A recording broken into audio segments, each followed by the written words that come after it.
Hello! Since it's time for the Rephr sales, I would like to update you about other brushes.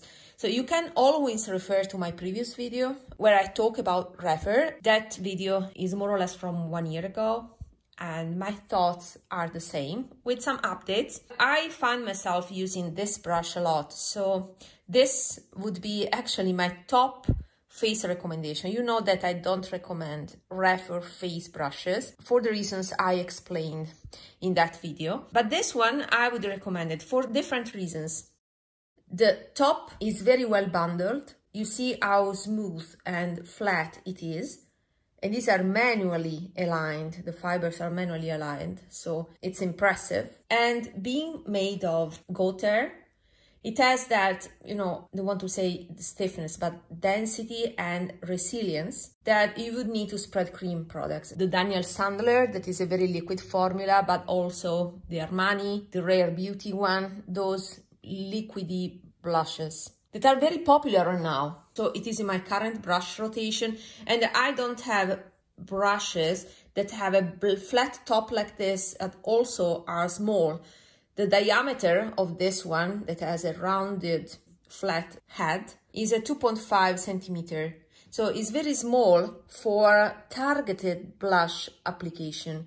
Usually I put the blush, the liquid blush, and then I stamp it with the brush in order to get a diffused result. It's great. So this is actually a brush that I would recommend. The other face brush, but is sold out unfortunately, is this one. These ones were sent to me by Rephr because Tom from Rephr watched that video, watched my brush videos, and wanted to know my honest feedback about these brushes. So I said, okay, I will incorporate this feedback in this video. So thanks. Thanks a lot to have sent me these brushes. All the rest is purchased by me. This is called the Kōyō brush and is a blend of goat and squirrel. I surprisingly found that I don't have this shape because I was bringing something to compare it and I said, okay, I have such a vast collection. I think I have something similar, but I didn't. So let's focus on the features of this brush, not the ones that you can read online, the ones that I think that are significant to know. Year after year, they are improving, the craftsmanship, the complexity of decorations. So this is the standard Rephr handle, but with these limited editions, they are getting, something that is more, collectible, a special piece with better decorations.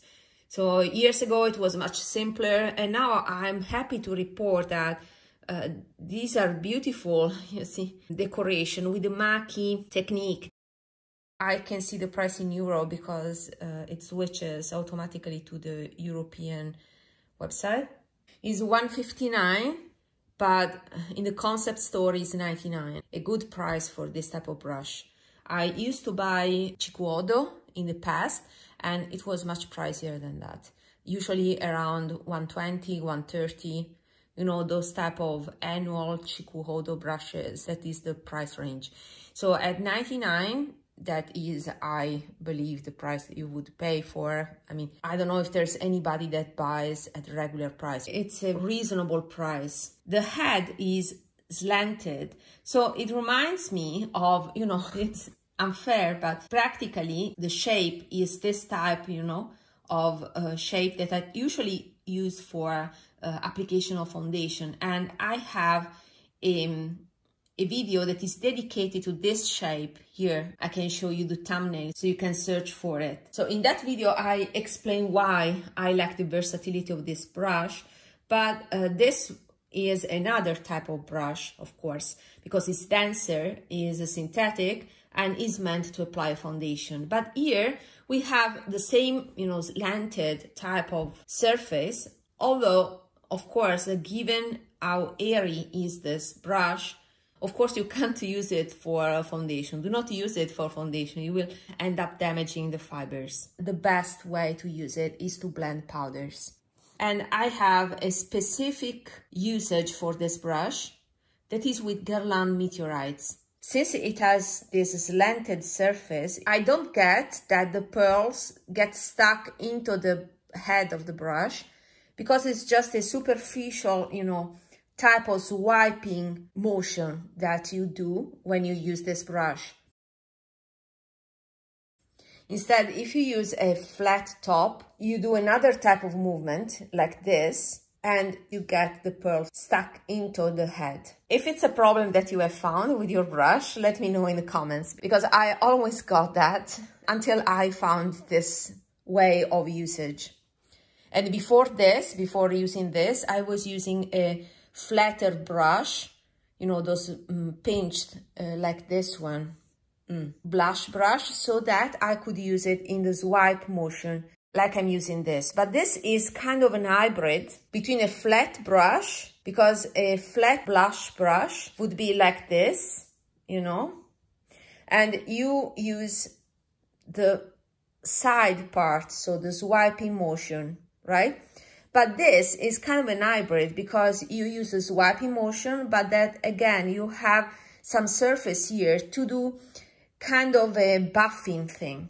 And I think that blend of squirrel and goat is perfect for that. The goat gives some substance to the head. If it was only squirrel made, it wouldn't have the polishing and blending effect. Instead, there's kind of bouncy quality in this head that makes it perfect for finishing. So I like this as my finishing brush.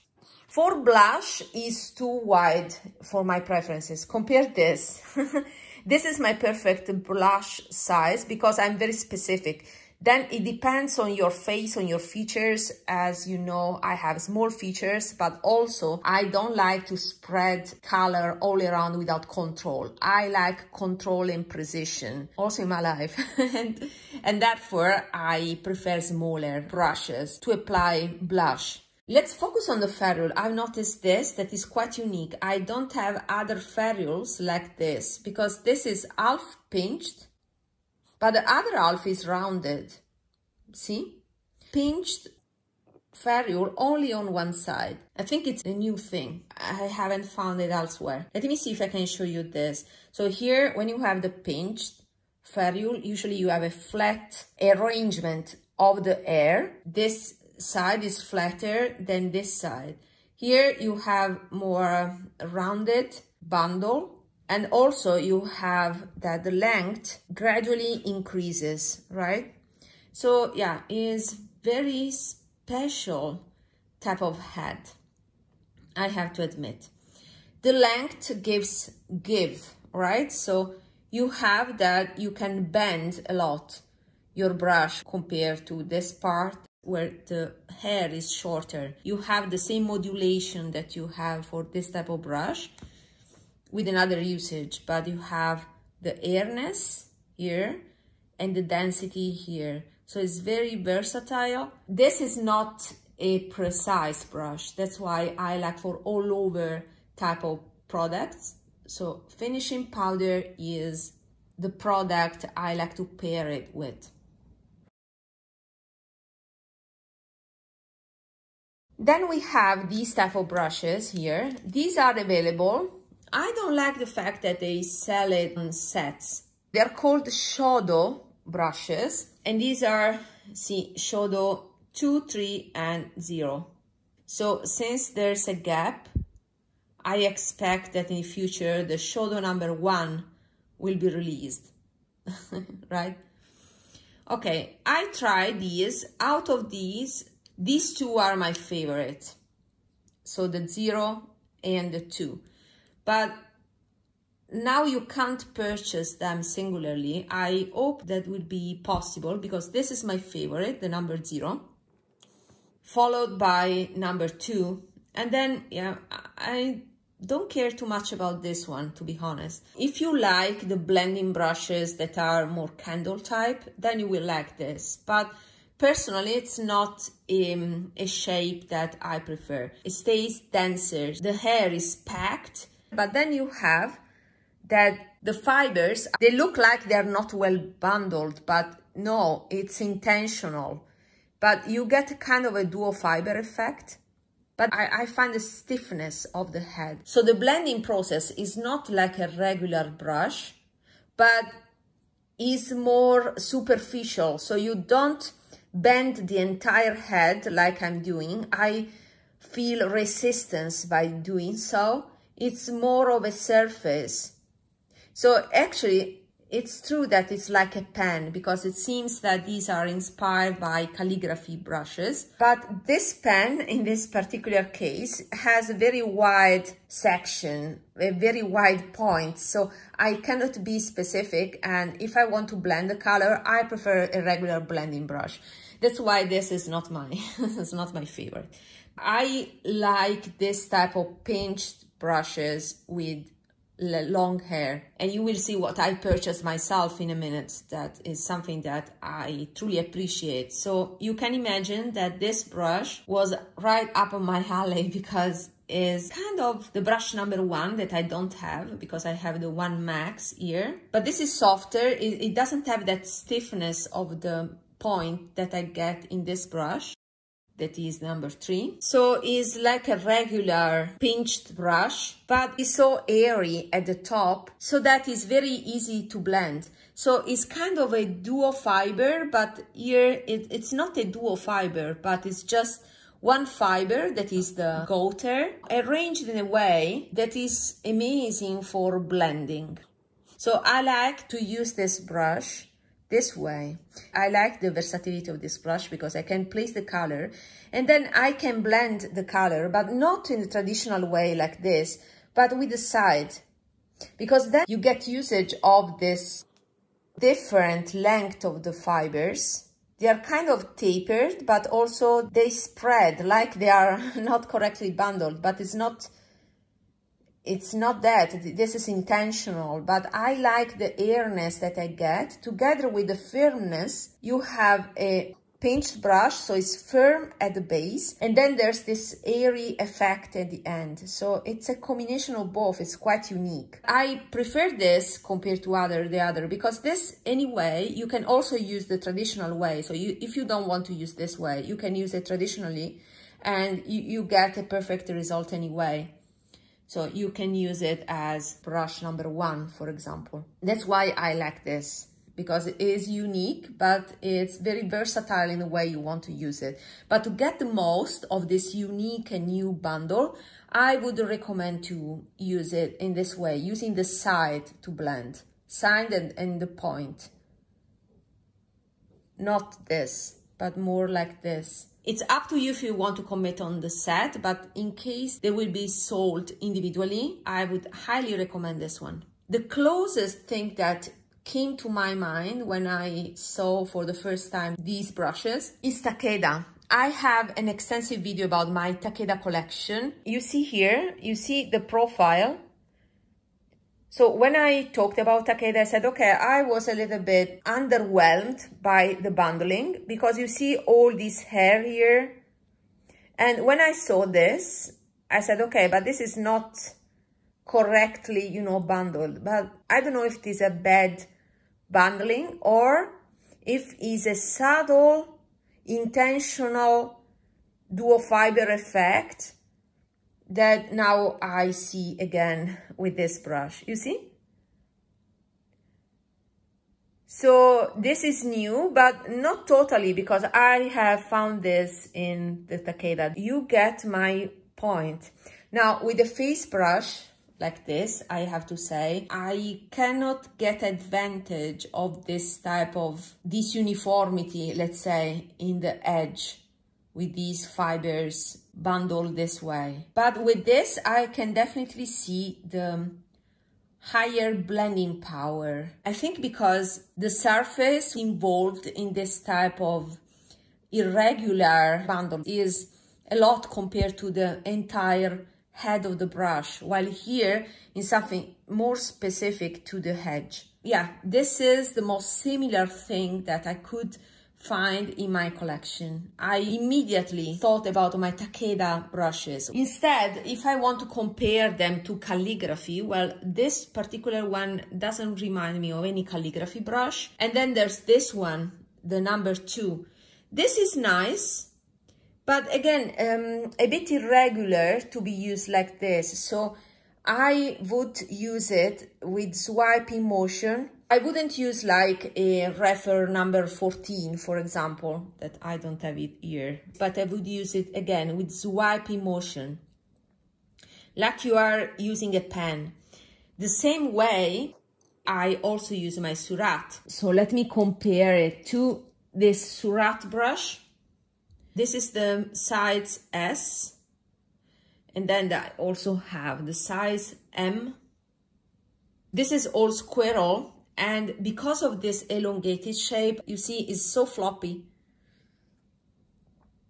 I cannot use it this way. I would spread the pigment in a very uncontrolled way because you don't know how the head will bend, and when it bends, it can go in whatever direction, right? So I don't like this. Instead, I use it in swiping motions, and the point to be very precise. So like writing, and it's the same concept here. I would use this in this way. And that means that you cannot have a lot of pressure. Now, compared to these two, I can have more, you know, resilience from this brush because of the fibers that are goat instead of squirrel.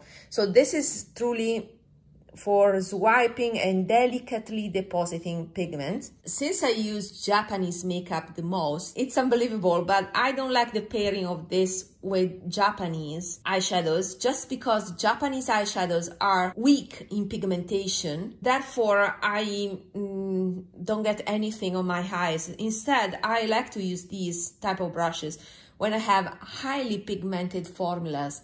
So with Pat McGrath, when I want to get sheer effect with Pat McGrath or Natasha Denona level of pigmentation. That is my preferred, my personal, you know, Western preferred way of using this type of brush. And this makes no exception. That's why I would say that out of these three, I prefer this one the most because it's the closest to the traditional way of using the brush. While these ones are more like pens. This is practically like a pen, but it's too thick of a pen. And this is more for swiping motion, but it's not precise, so I cannot get a line. I have two calligraphy brushes, I think. These are by Koyudo. Never used them, so to be honest, I cannot report back on this. But I mean, this is the closest to calligraphy brush, and you can see that this is much more friendly to be used on your eyes compared to this thing. But yeah, I think the most appropriate comparison to the Shodō number 2 is the Surratt. Let's go to my purchases. So these are two brushes that are my favorite from the brand, especially, I have to say, the number 3. These are two pointy brushes. These are very well made, sturdy, and workhorses. Number 3 is my first recommendation from the brand. So that's why I put it here, because these are recommended. If you want to shop for the sale, go for these ones. Then I have these ones that I purchased at the beginning of the year, but I check now that it's not possible to purchase them. The Max set is not available, and they are not available as singles. The 33 is one that I want to try, and these two I need a backup because are great. Again, you have more hair, and I like the fact that these are the perfect one and done, especially this one. Why? Because I like flat, pinched eyeshadow brushes with some substance, like this one. It is densely packed, so you have some substance. And long hair, because then in one swipe, I can deposit all the color, and then I blend it, and I can do everything with one brush. So this is particularly good. The number 2 Max, I purchased it because I always wanted a flat top brush that was thin enough, because also Sonia G has them, but they are chubbier. This has a thinner section and is pinched as well. These are my favorite, as you may notice. The pinched brushes are all my favorites, but I found that number 2 was small, so I never purchased number 2 because I found that the length of the bristle was too short and the end of the brush was too close to the ferrule, and I like more give for my brushes. This is stiff enough so that I can deposit the color, and with a long enough hair to be precise, because the longest the hair, the floppiest the head. So if it is this long, it's still stiff enough to deposit, you know, metallic eyeshadow. And I can also play in the swiping motion, get use of a slight tapering of the bristles so that I can also blend. So it's very versatile brush. So this, I definitely want another one. Even I would like to see even a bigger version, kind of 1 or 2 millimeters longer in bristles.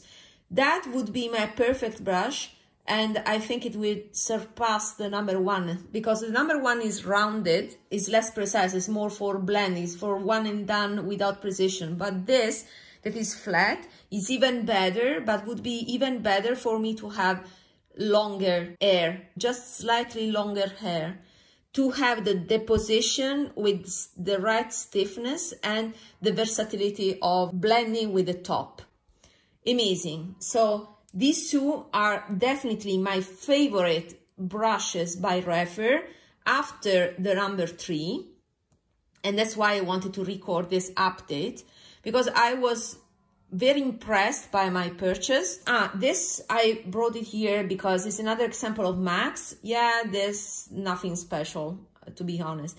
I like the number 13 because it's a flat top. So my preference is towards flatter tops instead of very rounded or pointy ones. And therefore I wanted to try this. But yeah, it's nice, but guys, I don't like blending brushes in general, and even blending brushes by Rephr are also not my favorite. Last thing that I would like to compare that I forgot, the best maker of duo fiber brushes is Hakuhodo. This is one of my favorite brands of brushes, and the goat hair is softer compared to these ones, as I told you in my previous video. This is a small duo fiber. So I have the big version for the face, and this is for the eyes. I just wanted to show you why I'm telling you that these mimic a duo fiber effect. The difference is that for Hakuhodo, you have the base made of gold. You see the difference in color. These fibers here are stark white and they are synthetics. So this is a duo fiber with, you see, I think you can see the gradient in color. You see a more yellowish goat hair at the bottom, and then very white fibers at the top. And these ones that I'm touching right now are synthetic. So you can have, if you stay superficial, a polish effect. This is the all goat equivalent. You can see that you get the same effect. The difference is that synthetic stays a bit harder, while natural bristles are softer. So I would expect less polishing power of this, but I need to compare them side by side. Hope this was comprehensive and unique in the realm of brush reviews. See you in my next video. Bye!